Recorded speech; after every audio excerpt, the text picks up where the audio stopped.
नांगरणी होते, बीज पेरलं जातं आणि कुठेतरी अंकुर फुटतो न फुटतो. पण इथून पुढे जेव्हा गुरु अंकुर फोडून देतात, पण तिथून पुढे त्याला खत पाणी घालणं हे विद्यार्थ्याचं काम आहे, तुमच्या पालकांचं काम आहे. आणि ते जो जबाबदारीनं करतो, सातत्यानं आपल्या गुरुच्या सानिध्यात राहतो, ती कला घेण्याची त्याला तळमळ आहे ना, तोच विद्यार्थी आपल्या ध्येयापर्यंत पोहोचतो बरं का.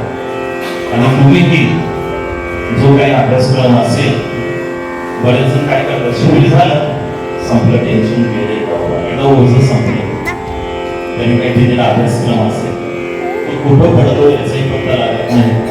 पण असं करू नका. का तर गुरुने दिली जी शिदोरी आहे, ती शिदोरी घेऊन आपल्याला पुढे वाटचाल करायची आहे.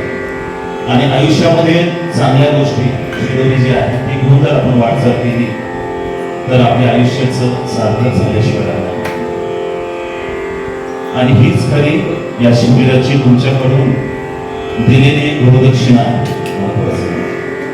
आणि ह्या सगळ्या गोष्टी तुमची गुरु तुम्हाला सांगत असतील, पण तुम्ही तेवढ्याच कळकळीने तळमळीने त्या गोष्टी ऐकून पुढे आक्रमण करावं, तुमचं साध्य तुम्ही साध्य करावं, एवढीच मी या ठिकाणी आशा बाळगतो आणि कार्यक्रमाला सुरुवात